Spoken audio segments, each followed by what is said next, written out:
दुनिया पूजे श्री राम को, लेकिन श्री राम किसके भक्त?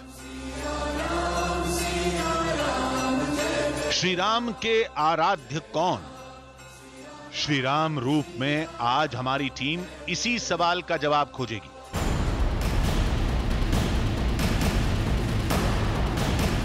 और जवाब से जुड़े साक्ष्य भी आपके सामने होंगे। दंडकारण्य का वो अद्भुत शिवलिंग जिसे श्री राम ने अपने हाथों से तराशा,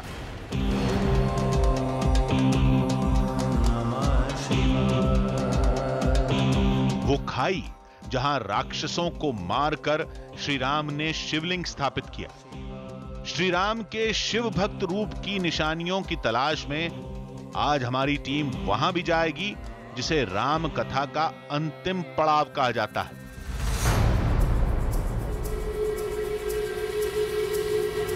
जो हिंदुस्तान के सबसे आखिरी छोर पर गहरे समुद्र के बिल्कुल बीच में है। रेत का वो शिवलिंग जिसे श्री राम ने अपने हाथों से तैयार किया। समंदर का वो किनारा जहां राम सेतु का पहला पत्थर रखा गया। भारत और श्रीलंका के बीच वो 8 टापू जिन्हें राम सेतु के अवशेष कहा जाता है।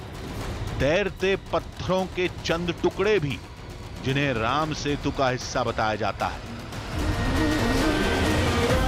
तो चलते हैं जंगलों की खाक छानने, उतरते हैं समुद्र की गहराइयों में, खोज कर लाते हैं श्री राम के शिव भक्त रूप से जुड़े कुछ सच्चे साक्ष्यों को। राम सिया राम जय जय राम। श्री राम रूप शिवद्रोही ममदास कहावा, सोनर सपने हूं मोहि न भावा। रामचरितमानस के लंका कांड का यह पहला दोहा है जिसमें श्री राम का शिव भक्त रूप पहली बार सामने आता है। लेकिन प्रभु राम की शिव भक्ति इससे पहले ही शुरू हो गई थी। जब वो जंगलों में वनवास के दिन काट रहे थे तब गुफाओं को अपना बसेरा बनाया था उन्होंने। श्री राम ने कई जगह शिवलिंग की स्थापना की, अपने आराध्य महादेव को याद किया। रामचरितमानस की चौपाइयों में तो उन जगहों के बारे में बहुत ही विस्तार से लिखा गया है। फिर क्या था, हमारी टीम उन जगहों की तलाश में जुट गई। काफी शोध के बाद 2 जगहों के बारे में पता चला। हमें बताया गया वहां आज भी पौराणिक काल के वो शिवलिंग मौजूद हैं जिनका नाता श्री राम से है।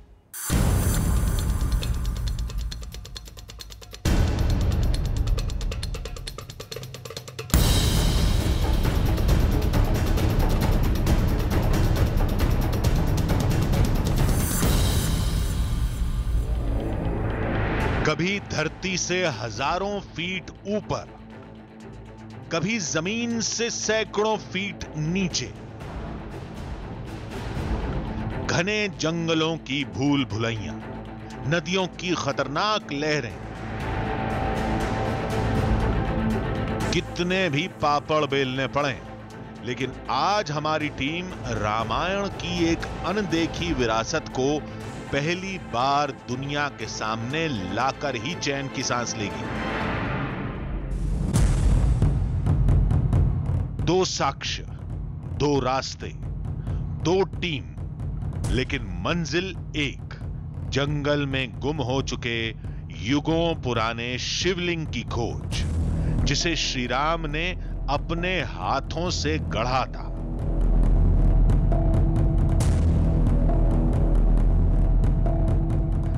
जानकारी के मुताबिक छत्तीसगढ़ के जंगलों में ऐसे 2 शिवलिंग हैं। पहला बस्तर में है और दूसरा बीजापुर में। हमारी पहली टीम रामायण के समय के शिवलिंग की तलाश में बस्तर के लिए निकली।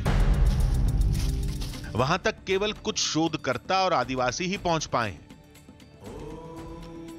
वो शिवलिंग पहाड़ की एक बेहद तंग और संकरी जगह पर है।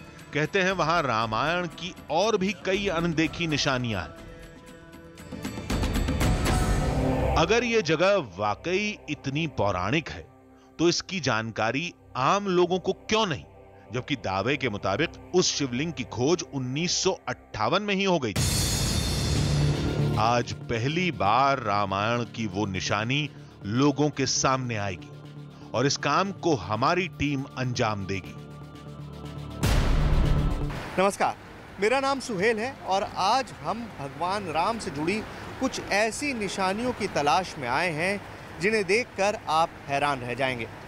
क्या वो शिवलिंग आज भी मौजूद है जिसकी पूजा खुद राम ने की थी? क्या वो गुफा आज भी है जहां पर भगवान राम ने अपने वनवास के 10.5 साल बिताए? क्या धरती के 100 फीट नीचे आज भी वो पाताल लोक मौजूद है जिसे देखकर इंसान अपनी सुध-बुध खो बैठता है? इसी पाताल लोक की तलाश में आज हम पहुंचे हैं छत्तीसगढ़ के जिले बस्तर में। तो आइए शुरू करते हैं राम की ये नई खोज। दिल में एक अजीब से खौफ के साथ हमारी टीम अंदर दाखिल हुई। पहला कदम रखते ही आंखों के सामने अंधेरा छा गया। न रोशनी की कोई किरण, न रास्ते का कोई अंदाजा। 2 कदम अंदर आने के बाद से यहाँ पर इतना खूब अंधेरा है कि आप अपने हाथ को भी नहीं देख सकते। आप मुझे देख पा रहे हैं हमारे कैमरे की लाइट की वजह से, और आगे हर कदम चलना बेहद मुश्किल काम है। तो हम लाइट का इस्तेमाल करेंगे, लेकिन कोशिश ये करेंगे कि यहाँ का जो वातावरण है, जो नेचुरल एनवायरनमेंट है, जो पिछले कई सदियों से इसी तरह से बरकरार है, उसको किसी भी तरह का नुकसान ना हो। तो चलिए शुरू करते हैं। टॉर्च की रोशनी में गुफा की पहली झलक मिली। सब कुछ साफ साफ देख पाना मुश्किल था, लेकिन कुछ पत्थर दिखे थे जो इस अंधेरे में किसी हीरे की तरह चमक रहे थे।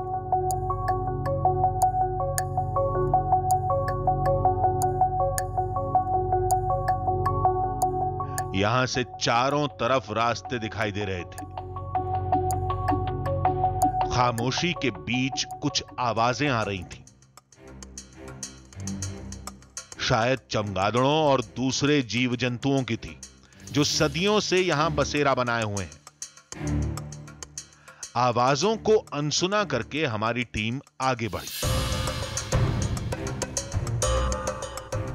आगे बढ़ते ही इन रंग बिरंगी चट्टानों को देखकर हम चौंक पड़े। तो आप जब ज़मीन के अंदर होते हैं तो कभी कभी आपको भ्रम होता है, आपकी आंखें धोखा खाने लगती हैं। ऑक्सीजन की कमी की वजह से आपके दिमाग के सोचने की क़ुव्वत जो है वो कम होने लगती है। और मुझे ऐसा ही लगा जैसे मेरी आंखों को धोखा हुआ है, क्योंकि मेरे सामने रंग बिरंगी लाइंस, ऐसा लग रहा था जैसे कोई रेनबो हो, जैसे कोई इंद्रधनुष हो, लेकिन असल में ये सारी लाइंस पानी के कटाव से बनती हैं। ये सब देखकर ख्याल आया कि कहीं ऐसा तो नहीं कि श्री राम की वो निशानियां भी पानी के कटाव का नतीजा हों। लेकिन अगले मोड़ पर यह गलतफहमी भी दूर हो गई। ऐसा लगा जैसे हम किसी विशालकाय कमरे में खड़े थे। मान्यता के मुताबिक यही वो जगह थी जहां वनवास के दौरान भगवान राम ने डेरा जमाया था। ये जो कहानी जुड़ी हुई है इन गुफाओं से कि भगवान राम यहाँ पर आते थे, भगवान राम का वास था वनवास के दौरान, और जब उनकी सेना लौट रही थी लंका पर विजय हासिल करने के बाद, तो पूरी वानर सेना इन्हीं गुफाओं में रुकी थी, इन्हीं गुफाओं में रही थी। और ये बहुत मुमकिन है क्योंकि यहाँ पर ज़मीन में इस तरह के कितने बड़े बड़े चेम्बर्स हैं हमको नहीं पता। किसी ने भी अभी तक इनको पूरी तरह से देखा नहीं है, मापा नहीं है, किसी को भी अंदाज़ा नहीं है कि आखिर ये गुफाएं कहाँ से कहाँ तक जुड़ी हुई है। क्योंकि कहा तो ये भी जाता है कि गुफा जगन्नाथपुरी से भी जुड़ी हुई है, लेकिन इतने बड़े बड़े चेम्बर्स यहाँ पर होना वाकई हैरानी में डालने वाला है, बहुत ही ज़्यादा हैरतअंगेज़ है। आगे का सफर चुनौतियों से भरा है।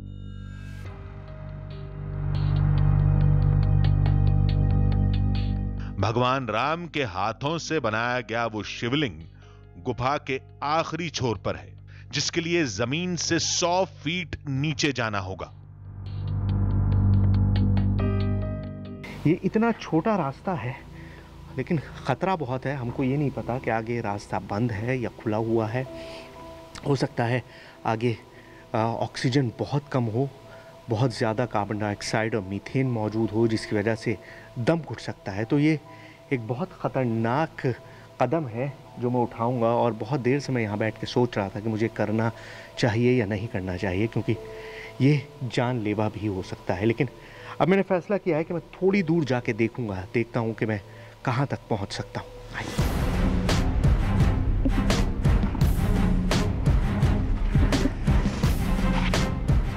आगे जाना बहुत मुश्किल था,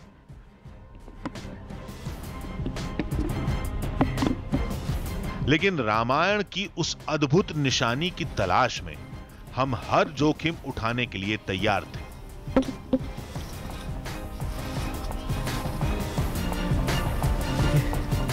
यहाँ पर आप सिर्फ लेट के गुजर सकते हैं, क्योंकि अगर आप उठ के जाने की कोशिश करेंगे तो दोनों तरफ जो पत्थर हैं आपके जिस्म को फाड़ के रख देंगे।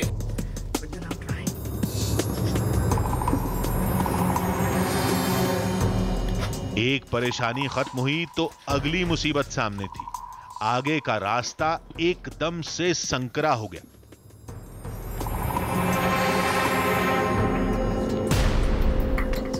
कई मिनट हम ऐसे ही खिसकते रहे। हमें अपने कैमरे की रिकॉर्डिंग भी रोकनी पड़ी।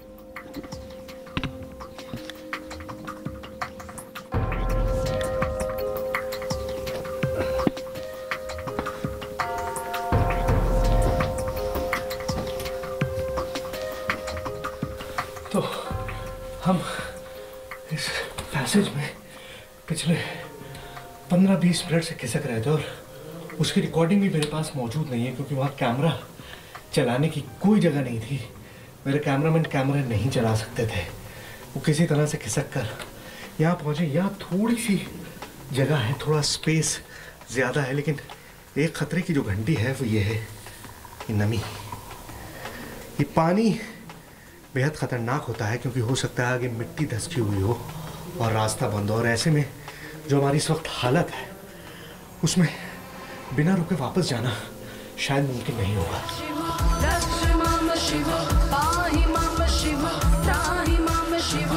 एक डर यह भी था कि अगर कैमरे की बैटरी खत्म हो गई तो गुफा के घुप अंधेरे के बीच हमारा लौटना नामुमकिन हो जाएगा। इसलिए हमें जल्दी से जल्दी उस अद्भुत शिवलिंग तक पहुंचना था। नमः शिवाय। आपने बर्फ से बने अलग अलग शेप्स देखे होंगे, पहाड़ देखे होंगे बर्फ के, लेकिन यहाँ पर ये जो कुछ बना हुआ है ये पानी और कैल्शियम की बदौलत है। और आपको ऐसा लगेगा जैसे किसी ने संगमरमर से मूर्तियाँ तराशी हैं। ताजमहल जैसा सफ़ेद संगमरमर है और उसको तराश कर ये शानदार कलाकृतियाँ तैयार की गई हैं, लेकिन ये सब बना है सिर्फ पानी की टपकती हुई बूंदों की वजह से। और उसने ये मायावी संसार तैयार किया है, एक ऐसा संसार जिसके बारे में हम सुनते तो हैं लेकिन जिसको हम कभी आंखों से नहीं देखते। और आज आप पहली बार अपनी आंखों से हिंदुस्तान की सबसे रहस्यमयी गुफाओं को देख रहे हैं। गुफा के इन रास्तों पर आज तक सिर्फ शोधकर्ता ही पहुंचे हैं, जिन्होंने अपनी सहूलियत के लिए कुछ इंतजाम भी किए हैं, और यही इंतजाम हमारे लिए भी सबसे बड़ा सहारा थे। तो 15 से 20 फुट नीचे उतरने के बाद ये लोहे की सीढ़ी लगाई गई है जिसके ज़रिए आप नीचे उतरते हैं। बहुत आसान बना दिया है, पहले रस्सी से उतरकर नीचे जाया जाता था, और इतना इनएक्सेसिबल रास्ता है कि आज भी मुझे नहीं लगता कि चंद लोगों के अलावा कोई भी इस गुफा में आ सकता हो। यहां बनी कुछ सीढ़ियां एक इशारा थीं कि हम सही रास्ते पर हैं। शायद इन्हीं रास्तों से होकर शोधकर्ता भी उस शिवलिंग तक पहुंचते होंगे।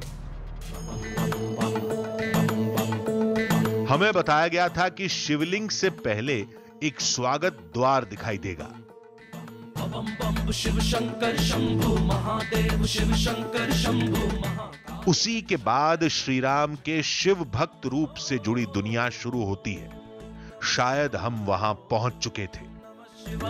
ओम नमः शिवाय, ओम तो ये स्वागत द्वार है। स्वागत द्वार यानी वेलकम डोर। और इस गुफा में जिस तरह से आपने देखा होगा मंदिरों के प्रांगण में दरवाजे के ऊपर एक झालर होती है जो चारों तरफ से उस दरवाजे को सजाती है, और उस झालर से होकर आप नीचे आते हैं तो यहाँ देखिए ये उसी झालर का शेप है। बीच में एक पिलर है और उस पिलर के दोनों तरफ इस तरह की झालर लटकी हुई है। ये इस गुफा का स्वागत द्वार माना जाता है। माना जाता है कि देवताओं का स्वागत होता है इस स्वागत द्वार के ज़रिए। ये जो नेचुरल फॉर्मेशन है ये उस तरह से है कि यहाँ पर स्वागत के लिए एक अलग से दरवाज़ा बनाया गया है जिससे देवता इसके अंदर आए और वापस उस तरफ जाएं जहाँ पर वो शिवलिंग रखा है जिसे खुद भगवान राम ने अपने हाथों से स्थापित किया था। स्वागत द्वार से हम उस मोड़ पर पहुंचे जिसे भगवान राम का शयन कक्ष माना जाता है।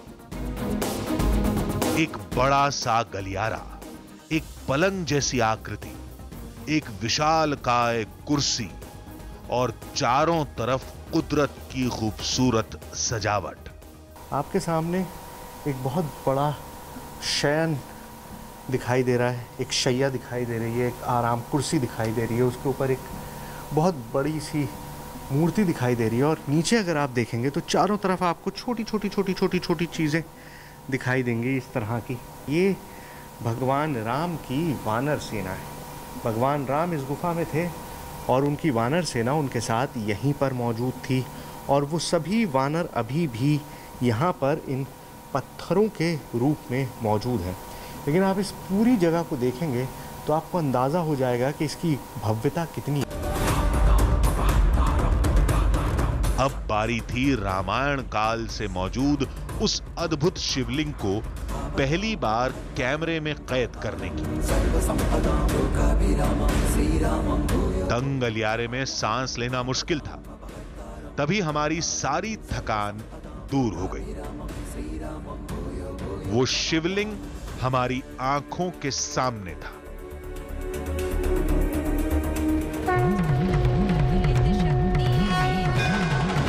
वाकई एक अद्भुत शिवरूप, जैसे किसी इंसान ने ही तराशा हो। यहाँ पर वो पिंडी है, वो शिवलिंग है जिसके बारे में मान्यता है कि खुद भगवान राम ने इस गुफा में इस शिवलिंग की पूजा की थी। यहाँ आगे रास्ता बेहद संकरा है और लोग मानते हैं कि इसी रास्ते से आप देवलोक भी पहुँच सकते हैं। तो इस शिवलिंग को देखिए, ये वो शिवलिंग है जिसके बारे में मान्यता है कि भगवान राम ने इस शिवलिंग की पूजा की थी जब वो वनवास में थे, जब वो इस इलाके में घूम रहे थे 10.5 साल तक, तब इस शिवलिंग की वो पूजा करते थे। श्री रामचंद्र कृपालु। मान्यताओं के मुताबिक इस गुफा का नाता श्री राम के शिव भक्त रूप से है। यहीं पर भगवान राम ने शिवलिंग की स्थापना की थी और कई महीनों अपने आराध्य महादेव की साधना की थी। और एक सच ये भी है कि ये पूरा इलाका काफी पड़ताल के बाद राम वन गमन पथ में शामिल किया गया है।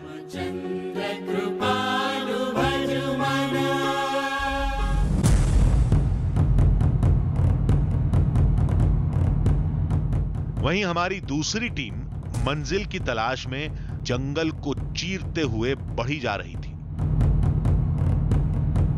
तलाश थी उस चमत्कारी शिवलिंग की जिसका नाता श्री राम के शिव भक्त रूप से है। रामायण की कहानी के मुताबिक वनवास के समय श्री राम ने दंडक वन में कई राक्षसों का वध किया था, लेकिन अद्भुत शक्ति की वजह से राक्षस बार बार जिंदा हो जाते। फिर अगस्त ऋषि के इशारे पर श्री राम ने राक्षसों को एक खाई में भरकर वहां एक शिवलिंग स्थापित कर दिया। आदिवासियों ने इसी जगह का पता दिया था। दावे के मुताबिक इसके अंदर ही वो शिवलिंग है जिसे वनवास में श्री राम ने बनाया था। आदिवासियों के मुताबिक पहाड़ की खो में एक गहरी जगह पर वो शिवलिंग है, जिसका ऊपरी हिस्सा गुफा की छत को छूता है। लगता है पूरे पहाड़ का वजन शिवलिंग पर ही टिका है। उस शिवलिंग के नीचे ही श्री राम ने राक्षसों को दफन किया था।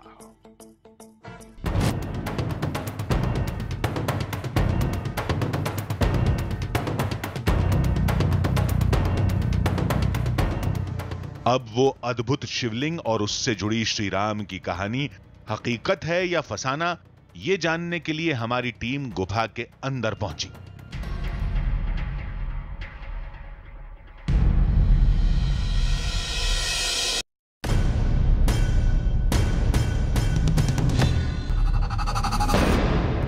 शायद गुफा में सालों बाद किसी इंसान के कदम पड़े थे।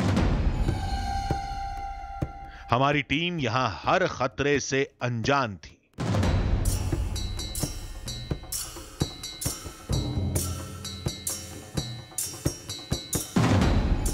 कहानी के मुताबिक इस जगह पर श्री राम ने कई खूंखार राक्षसों का वध किया था। फिर एक बहती जलधारा के पानी को लेकर शिवलिंग स्थापित किया था। अभी हम लोग इस गुफा के जिस चेम्बर में पहुंचे वहां से पानी बह रहा है और आगे ये रास्ता पूरी तरीके से बंद है। कोई जलधारा यहाँ पर आ रही है, लेकिन ये जलधारा किस जगह से आ रही है, कहाँ से आ रही है, ये बिल्कुल दिखाई नहीं दे रहा। और हमारे साथ आए हुए लक्ष्मण दादा का कहना है कि अब उन्हें भी नहीं पता कि राम द्वारा बनाया गया वो शिवलिंग कहाँ पर है, जिसके चलते हुए अब इस गुफा में हम लोग किस रास्ते पर आगे बढ़े ये हमें समझ नहीं आ रहा है। हो सकता है इस पानी का नाता श्री राम से हो। अगर ऐसा है तो वो शिवलिंग यहीं कहीं आसपास होना चाहिए।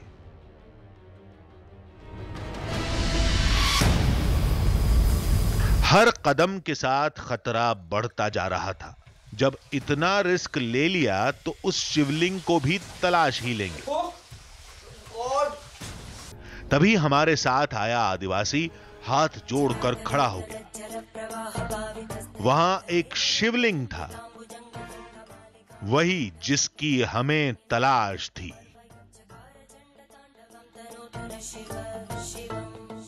प्राचीन मान्यता के अनुसार यही वो युगों पुराना शिवलिंग है जिसे भगवान श्री राम ने नरपल्ली की इस गुफा के अंदर बनाया था। अगर इस शिला को हम ठीक तरीके से देखें तो इस शिला हमें हूबहू एक शिवलिंग की तरह दिखाई देती है। मान्यता है कि इस शिला को काटकर भगवान श्री राम ने राक्षसों की हड्डियों के ऊपर इस शिला को रख दिया, इस शिवलिंग को रख दिया और उसके ऊपर इस गुफा की निर्मित कर दी। आकार, रंग, रूप बिल्कुल वैसा जैसा हमें बताया गया था। मान्यता के मुताबिक इसे श्री राम ने स्थापित किया था।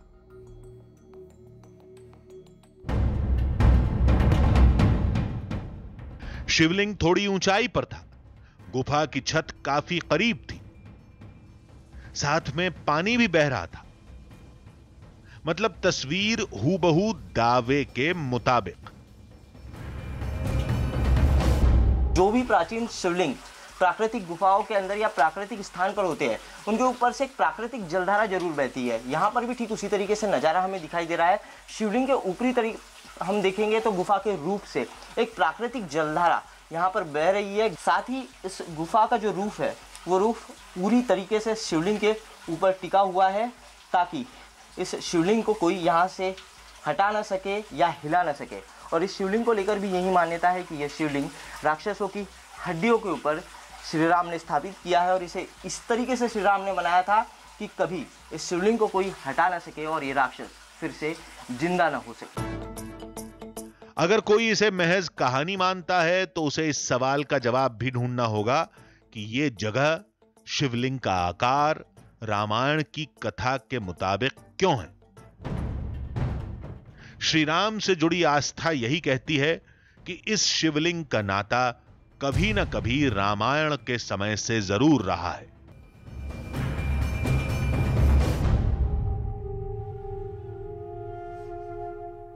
श्री राम की शिव भक्ति का सबसे अहम मोड़ उस समय आता है जब वो अपनी सेना के साथ लंका कूच करते हैं। रामचरितमानस के सुंदरकांड और लंका कांड में इस पर कई चौपाइयां लिखी गई हैं। श्री राम का समुद्र से रास्ता मांगना, 3 दिन जमीन पर लेटकर समुद्र के सूखने का इंतजार करना, राम सेतु बनाने का काम शुरू होना, फिर रेत का शिवलिंग बनाकर महादेव की पूजा करना। आपको पता है, इस राम कथा से जुड़ी हर निशानी आज भी देश के एक हिस्से में मौजूद है। एकदम आखिरी छोर पर, समुद्र के बिल्कुल किनारे, आज उस जगह को हम रामेश्वरम के नाम से जानते हैं। कहते हैं वहां आज भी रेत के उस शिवलिंग के साक्ष्य मिलते हैं जिसे श्री राम ने लंका से लौटने के बाद बनाया था। जहां श्री राम की शिव भक्ति का सबसे बड़ा साक्ष्य मौजूद है, जो श्री राम के आराध्य की सबसे बड़ी निशानी है, उस जगह का नाम है राम निशानियां। वो शिवलिंग जिसे श्री राम ने स्थापित किया था, राम सेतु जिसे पार करके श्री राम की सेना लंका पहुंची थी।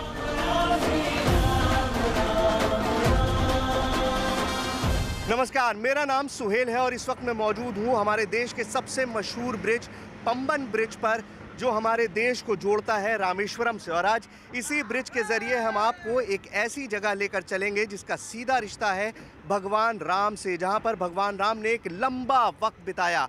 और ये रिश्ता सिर्फ हिंदुस्तान तक सीमित नहीं है, ये रिश्ता राम सेतु के थ्रू पहुंचता है श्रीलंका। तो हम आपको एक ऐसे सफ़र पर लेकर चलेंगे जहां पर कदम कदम पर आपको मिलेंगे भगवान राम के निशान। रामनाथपुरम में एक जगह है जिसका रामायण से गहरा नाता रहा। हे महाविशाल समुद्र देव, हमें अपने जल के मध्य से लंका जाने का मार्ग देने की कृपा करें। जिसके मुताबिक लंका का रास्ता पाने के लिए श्री राम ने समुद्र की 3 दिन तक पूजा की थी।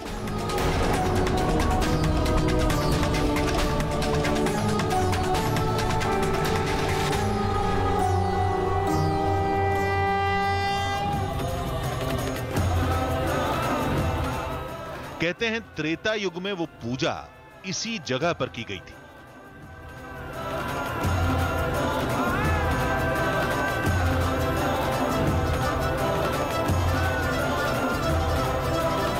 रामेश्वर का हमारा ये सफ़र जारी है, लेकिन इस वक्त जिस मंदिर में हम मौजूद हैं उसे आदि रामेश्वर कहा जाता है। मान्यता ये है कि ये वो जगह है जहां पर भगवान राम 3 दिन तक समुद्र देवता के इंतजार में तपस्या में लेटे रहे। इसीलिए इस मंदिर का नाम है दर्भशयनम तिरुपलानी मंदिर। और मंदिर की कहानी ये भी है कि यहाँ पर समुद्र देवता खुद प्रकट हुए और उन्होंने भगवान राम को वो युक्ति सुझाई जिसके चलते राम सेतु का निर्माण मुमकिन हो पाया। आज तक इस जगत ने राम की उदारता देखी है, अब ये निष्ठुर सागर देखेगा राम का कोप। सत्य है सागर, भय बिनु हो ही न पीती। इसी रामेश्वर मंदिर में श्री राम की एक अद्भुत प्रतिमा है जो कहीं और देखने को नहीं मिलती। तो शैया पर लेटे हुए आज तक आपने विष्णु भगवान को देखा होगा, लेकिन यहाँ पर भगवान राम की जो मूर्ति है वो हम आपको दिखा नहीं सकते क्योंकि वो अलाउड नहीं है। लेकिन भगवान राम की जो मूर्ति है वो एक लेटे हुई मुद्रा में है, शेषनाग पर लेटे हुए। मान्यता यह है कि यहाँ पर 2 जासूस आए थे रावण के, और जब वो उनसे आकर मिले, और भगवान राम ये नहीं चाहते थे कि लंका का युद्ध हो, वो चाहते थे कि ये युद्ध टल जाए, इसलिए उन्होंने पहली बार अपना असली रूप उन दोनों जासूसों को दिखाया। ये राम कहानी तो शायद ही किसी ने सुनी होगी, लेकिन हमें तो वो शिवलिंग देखना था जिसे श्री राम ने बनाया था, जिसकी पूजा खुद भगवान राम ने की थी।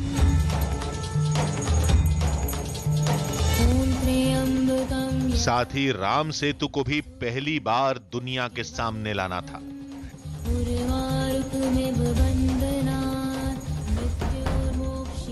जिसके बचे खुचे अंश समुद्र में होने का दावा किया जाता है। राम सेतु की कहानी में यह जगह अहम है।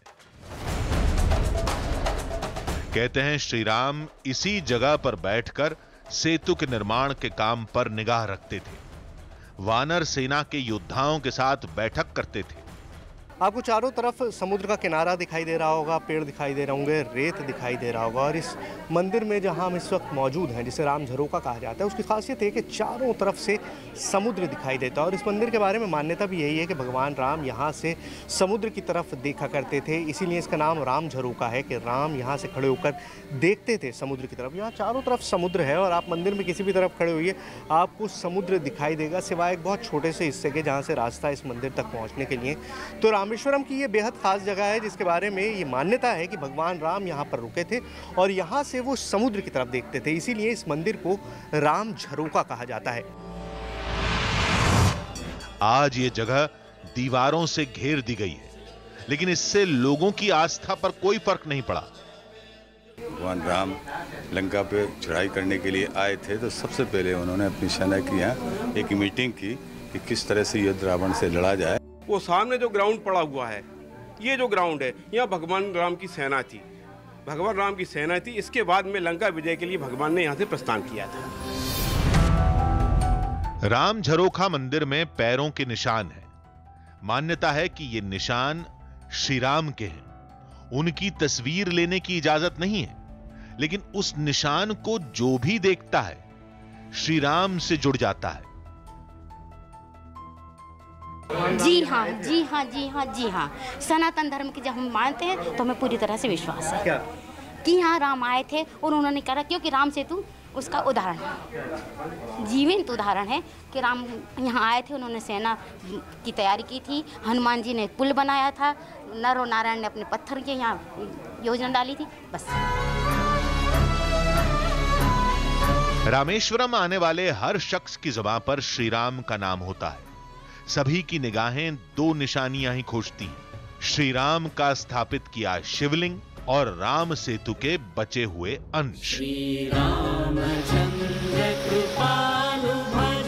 अब हमारी टीम रामेश्वरम में थी, जहां युगों पहले श्री राम की सेना ने कई दिनों तक पड़ाव डाला था और यहीं पर श्री राम का शिव भक्त रूप सामने आया था।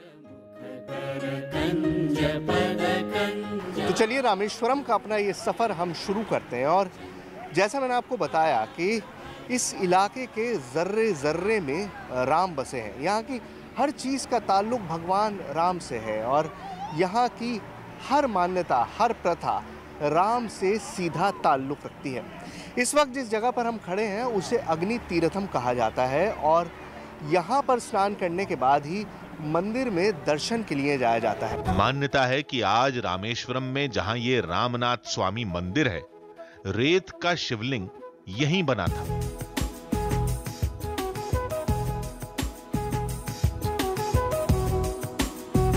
जहां राम और ईश्वर का मिलन होता है वही जगह रामेश्वर है। और इस कॉरिडोर की भव्यता और यहाँ की कलाकृति देखकर आपको अंदाज़ा हो गया होगा कि हम मौजूद हैं रामेश्वर धाम में। रामेश्वर यानी वो जगह जहाँ पर भगवान राम बहुत लंबे समय तक रुके थे। रामेश्वर यानी वो जगह जहाँ रावण के वध के बाद वो लौटे थे और शिव की पूजा की थी।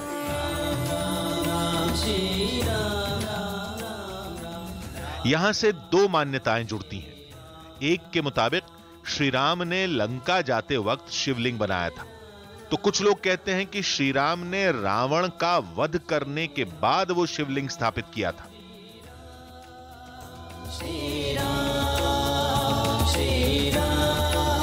राम जी लंका जाके रावण के पास युद्ध में रावण को जीत के रामेश्वर को आया था। इधर आने के समय से अगस्त्य मुनि ने राम को बोल रहा है, राम रावण तो बड़ा सुभक्त है और ब्राह्मण है, ईश्वर को भी दर्शन भी मिला है उसका, इसलिए आपको ब्रह्म हत्या दोष पकड़ लिया।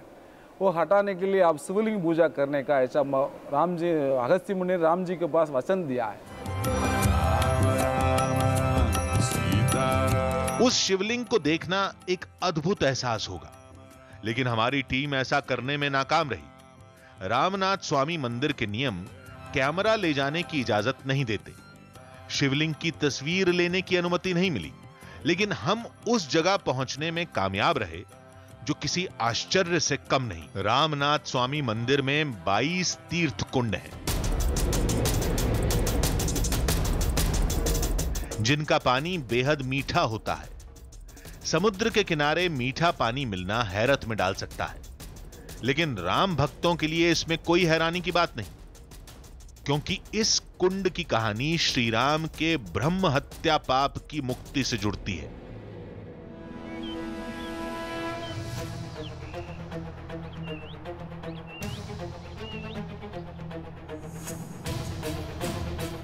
अगस्त्य महामुनि ने बोला, यहाँ समुद्र में नहाने से आप पाप नहीं धोएगा। गंगा तीर्थ में, यमुना तीर्थ में, गया तीर्थ में सारे पवित्र जल में स्नान करके आप लोग शिव जी का स्थापना पूजा करने से तुम्हारा पाप दोष सब निकल जाएगा। दावा किया जाता है कि इन कुंडों में सभी 22 तीर्थों का पानी है जो रामायण काल से मौजूद है। अब सवाल यह खड़ा होता है कि सारे तीर्थ यहां से सैकड़ों मील दूर हैं, फिर रामेश्वरम तक पानी पहुंचा कैसे? इसका जवाब वाल्मीकि रामायण में मिलता है। इसके लिए अगस्त्य ऋषि ने भगवान राम को एक युक्ति सुझाई। कहा कि जमीन पर नाम लेके बाण छोड़िए, गंगा का नाम लेके गंगा का बाण छोड़िए, यमुना का नाम लेके यमुना का बाण छोड़िए, और जो जो बाण आप छोड़ते जाएंगे वो पानी यहाँ पर उत्पन्न होता रहेगा। और इसी तरह यहाँ पर 22 कुंड स्थापित हो गए। मान्यता के मुताबिक इन 22 कुंडों में वही पानी है जिसे श्री राम ने तीर मारकर धरती से निकाला था। लंका से लौटने के बाद पूरी सेना ने यहां स्नान किया था।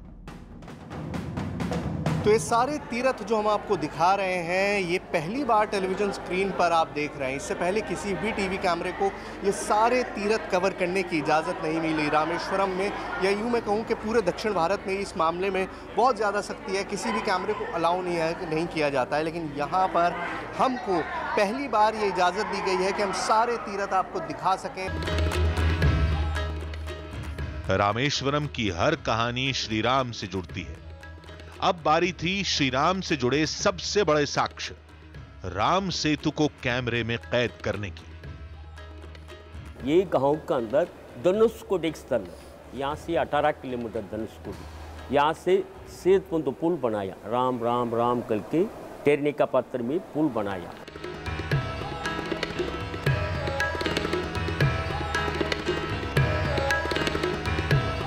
राम सेतु की तलाश में हमारी टीम रामेश्वरम से 18 किलोमीटर दूर धनुषकोडी की तरफ बढ़ी। रास्ते में कुछ ऐसे पत्थर मिले जिन्हें राम सेतु का पहला साक्ष्य कहा जा सकता है। जिस भी मछुआरे को वो फ्लोटिंग स्टोन मिलता है राम सेतु वाला, यानी वो पत्थर जो पानी में तैरता हुआ नजर आता है, उसको लाके यहाँ पे रख दिया जाता है। और यहाँ बहुत सारे छोटे बड़े हर तरह के पत्थर जमा है।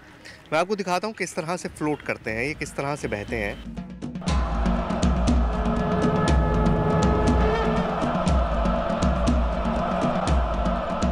ये पत्थर अब करीबन कुछ नहीं तो ये 1.5 से 2 किलो के वज़न का है, अच्छा वज़न है।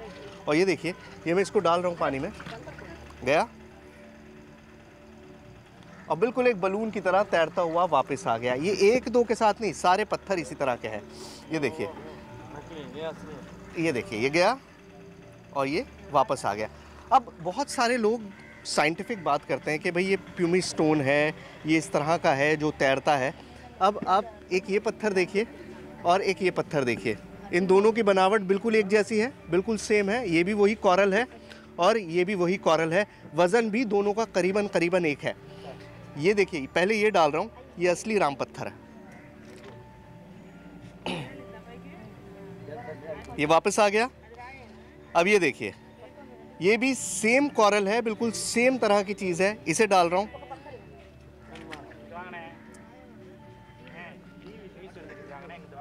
गायब। ये वो वाला है जो हमने पहले डाला था और दूसरा वाला निकाल, ये रहा पानी के अंदर। ये देखिए, ये रहा। तो ये प्लीज आप मुझे लिफ्ट दे सकें? किसी अनजान व्यक्ति को लिफ्ट देते समय सावधान रहें। घर कब आओगे? हादसा कभी भी।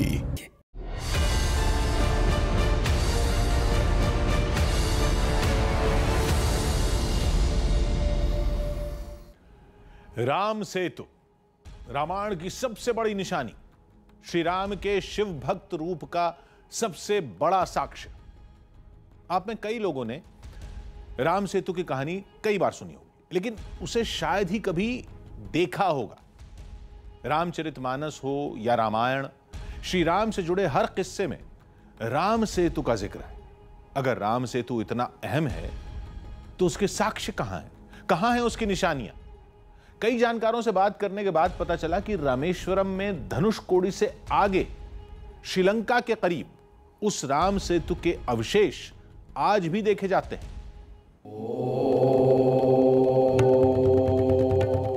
रामेश्वरम से धनुषकोडी का सफर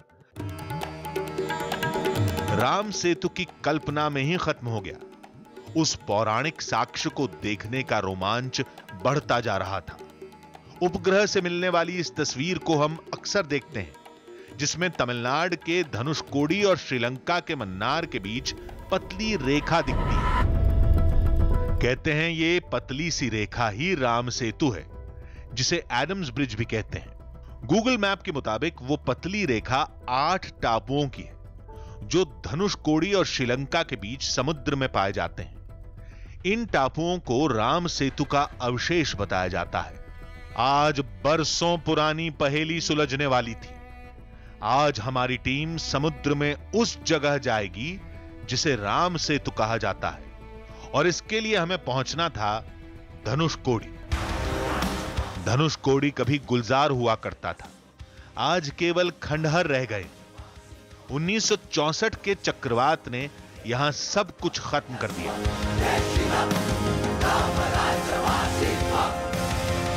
तो धनुषकोडी का जो ये नज़ारा आज आप देख रहे हैं, चंद साल पहले तक ऐसा बिल्कुल नहीं था। जैसे मैंने आपको पहले भी बताया कि यहाँ पर रोड नहीं हुआ करता था।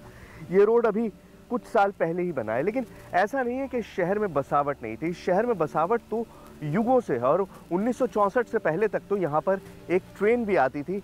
पंबन से रामेश्वरम आने वाली ट्रेन यहाँ पर आती थी, और यहाँ जो आपको खंडर दिखाई दे रहा है, ये वो रेलवे स्टेशन हुआ करता था जहाँ पर वो ट्रेन आकर रुका करती थी।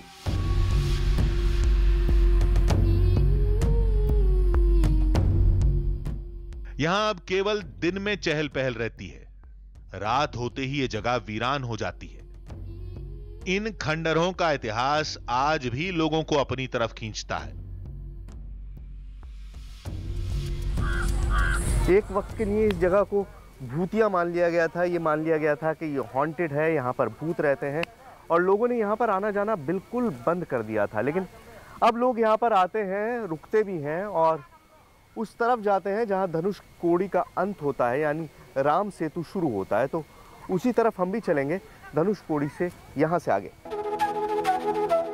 नक्शे में धनुषकोडी कुछ ऐसा दिखता है, जिसका एक हिस्सा समुद्र के काफी अंदर है। ये इस जगह का अंतिम छोर है, जिसे राम सेतु पॉइंट कहा जाता है।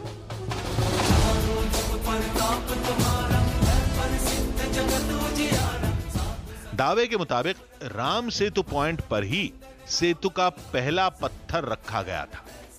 जय श्री राम। श्री रामचंद्र कृपालु। जब राम लंका विजय से लौटे तो इस जगह पर तीर मारकर सेतु को तोड़ दिया था।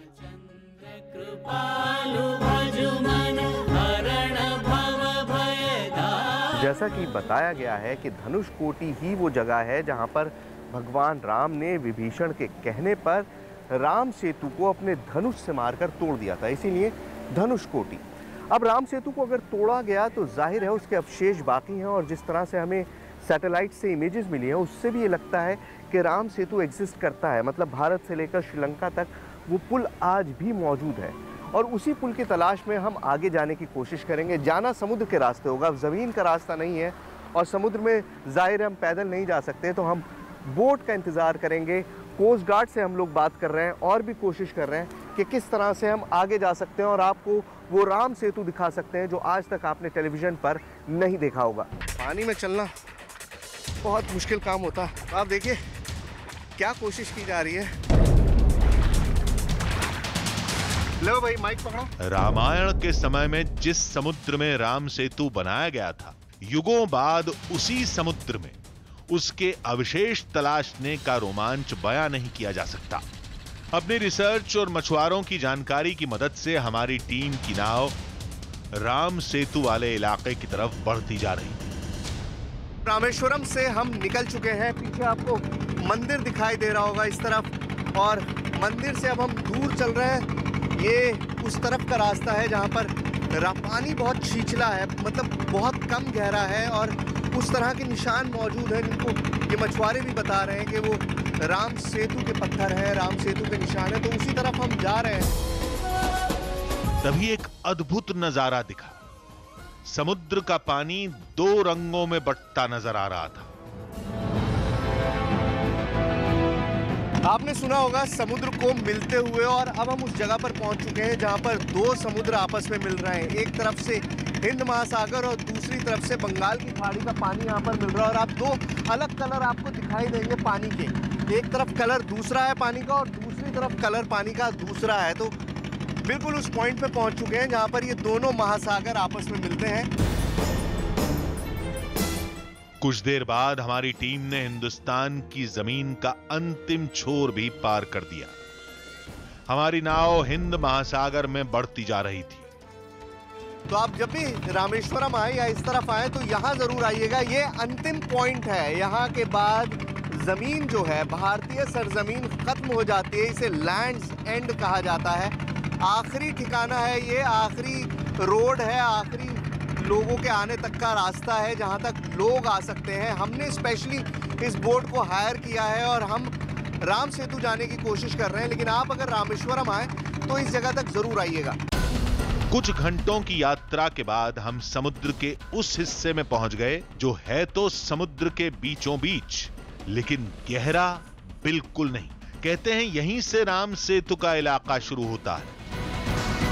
तो राम सेतु के इस पूरे इलाके में समुद्र आपको दिखाई दे रहा है दूर से दूर तक, लेकिन असल में इस समुद्र की हकीकत क्या है वो आप खुद देखिए।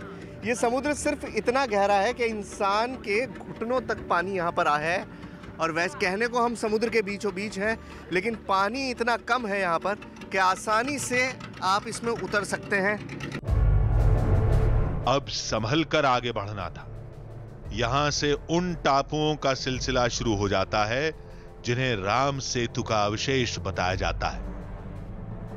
ये वही 8 टापू हैं जो धनुषकोडी और श्रीलंका के बीच एक लाइन में पाए जाते हैं। पहला टापू हमें दिखा जो अभी पूरी तरह पानी में डूबा था। इसी तरह के 3 टापुओं को हमने पीछे छोड़ दिया। तो 3 आइलैंड्स का चक्कर काटने के बाद आखिरकार चौथे आइलैंड पर हम पहुंचे हैं जहां पर हम उतर पा रहे हैं। यहाँ पानी इतना कम है, मैं आपको बताऊं कि बोट भी आगे तक नहीं जा पा रही है। फाइनली एक आइलैंड के करीब हमने रोका है। चौथे नंबर का आइलैंड है। इंडिया से लेकर श्रीलंका तक 8 आइलैंड्स हैं, इसी तरह के 8 टापू हैं। और अब मैं नीचे उतर के उस आइलैंड तक जाके आपको दिखाने की कोशिश करूंगा कि यहाँ समुद्र कितना कम गहरा है। अब हमारे कदम उस जगह पड़ने वाले थे जिसे राम सेतु का अवशेष कहा जाता है। राम सेतु तक पहुंचने के लिए क्या क्या करना पड़ रहा है आप खुद अंदाज़ा लगा सकते हैं, और इम्पॉसिबल के बराबर काम है ये। हमारे बोटमैन ने कहा कि अब आगे हम किसी कीमत पे नहीं जाएंगे, क्योंकि आप देखिए मिट्टी में बोट फंसने का पूरा खतरा रहता है। ऐसे हालात में बेहद मुश्किल होता है बोट को कंट्रोल कर पाना, और अगर बोट फंस जाए तो आप उससे निकल नहीं सकते। लेकिन यहाँ से लेकर श्रीलंका तक करीबन पानी इतना ही कम गहरा है जिसमें आप आसानी से चल सकते हैं, जैसे मैं चल पा रहा हूँ। और शायद इसी को हम राम सेतु के नाम से जानते हैं, क्योंकि ज़मीन पर आपके पाँव टिके हैं लेकिन आप समुद्र में खड़े हैं और आप आसानी से समुद्र में चल पा रहे हैं। और इससे बड़ा क्या सबूत होगा राम सेतु का।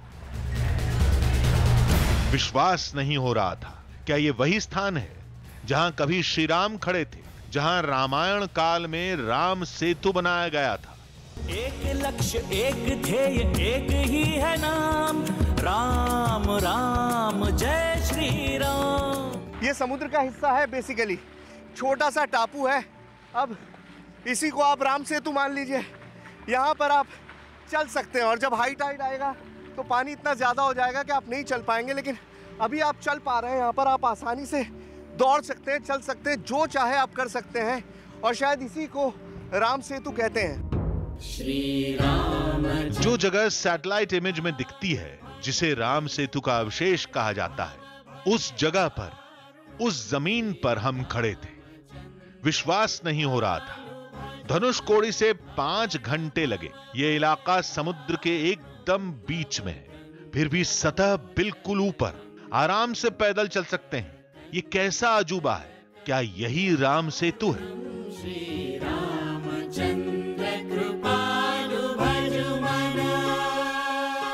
तो ऐसे 8 आइलैंड्स को जोड़ लें अगर आप एक सीधी लाइन में, तो सीधा पुल बन जाता है। आप जो हम इमेज आपको दिखाएंगे अभी, उस इमेज को आप देखिएगा और आप इनको लाइन से अगर जोड़ेंगे तो एक सीधा पुल आपको बनता हुआ दिखाई देगा, जो धनुषकोटी से लंका तक जाता है। यानी उस जगह से जहां पर भगवान राम ने राम सेतु बनाना शुरू किया, वहां से लेकर श्रीलंका तक, जहां पर सीता की तलाश में वो गए थे।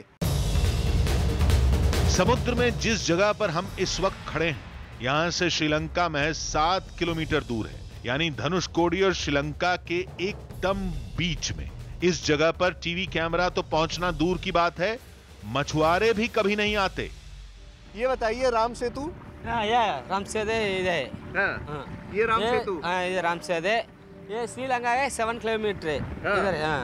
श्रीलंका सिर्फ 7 किलोमीटर दूर है। मतलब आप इधर से आगे जाते रहिए और आप श्रीलंका पहुंच जाएंगे। ये इधर है, सीधा जावे ना श्रीलंका ना। 7 किलोमीटर ओनली। कोई आदमी नहीं? कोई आदमी नहीं है यहाँ पर। कोई आदमी कभी नहीं आया। आप भी पहली बार आए या आप आते हैं? First time. ये भी यहाँ पर फर्स्ट टाइम आए हैं, पहली बार आए। इससे पहले कोई आदमी यहाँ तक नहीं पहुंचा था। जिसके बारे में केवल सुना जाता है, देखना नामुमकिन की हद तक मुश्किल है। वो जमीन, वो जगह, वो माहौल पहली बार किसी टीवी कैमरे में कैद हो रहा था। और ये एक छोटा सा टापू है। ये देखिए, आप इसका पूरा सरकमफ्रेंस देखिए, तो ये 1 मीटर या 2 मीटर के रेडियस में पूरा टापू है। जमीन है, समुद्र के बीचों बीच मैं जमीन पे खड़ा हूं, जो इतनी छोटी सी है। और यही शायद वो हिस्से हैं जिन्हें हम राम सेतु के रूप में जानते हैं। ये तैरता हुआ पत्थर मुझे यहाँ पे अभी तक नहीं दिखाई दिया कोई भी, लेकिन आप ये देखिए, ये ज़मीन खुद अपने आप ऊपर आ जाती है और जब हाई टाइड आता है तो ये ज़मीन डूब जाती है। इस तरह के कई सारे छोटे छोटे टापू हैं जो मैप पर नहीं दिखते हैं, लेकिन जब आप असल में आते हैं, जैसे मैं यहाँ पर आया हूँ, बोट रोक के मैंने देखा है, तो ये छोटा सा टापू है, बिल्कुल छोटा सा टापू है। और 2 कदम मैं चलूँगा तो मैं वापस समुद्र में चला जाऊँगा। ये मैं समुद्र में आ गया। मतलब मैं ज़मीन में 2 कदम चलूँगा तो मैं ज़मीन पे पहुँच जाऊँगा। ये मैं ज़मीन पर आ गया। और वापस अगर मैं जाऊँगा पानी के अंदर तो मैं वापस समुद्र में चला जाऊँगा। तो इसी तरह के छोटे छोटे कई सारे टापू हैं जिनकी शायद गिनती भी नहीं है और जो शायद अपने आप में राम सेतु का ही हिस्सा है।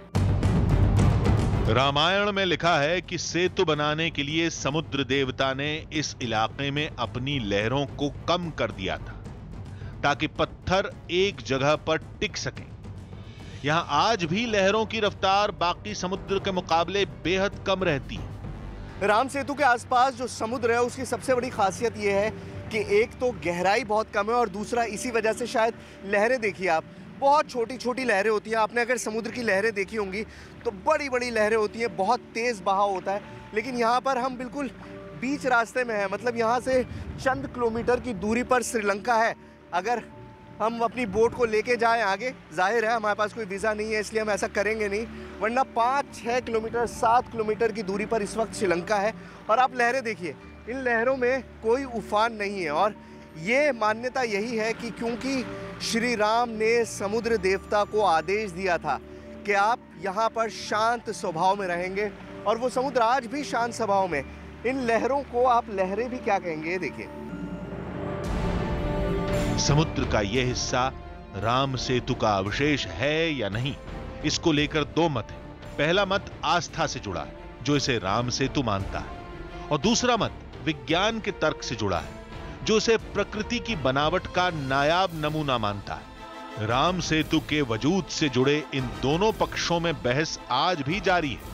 हिंदुस्तान के धनुषकोडी और श्रीलंका के मन्नार के बीच समुद्र की गहराई में अचानक सतह यहां इतनी ऊपर क्यों है?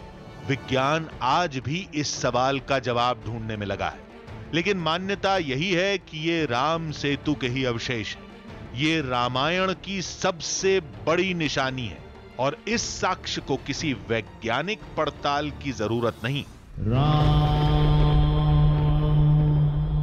अगले एपिसोड में हम ऐसी ही कुछ नई कहानियां, नई तस्वीरें, नए सबूत और श्री राम का एक नया रूप लेकर आपके सामने होंगे। वो भी इस शर्त के साथ कि वो कहानियां आपने सुनी बेशक हों, मगर देखी कभी नहीं होंगी।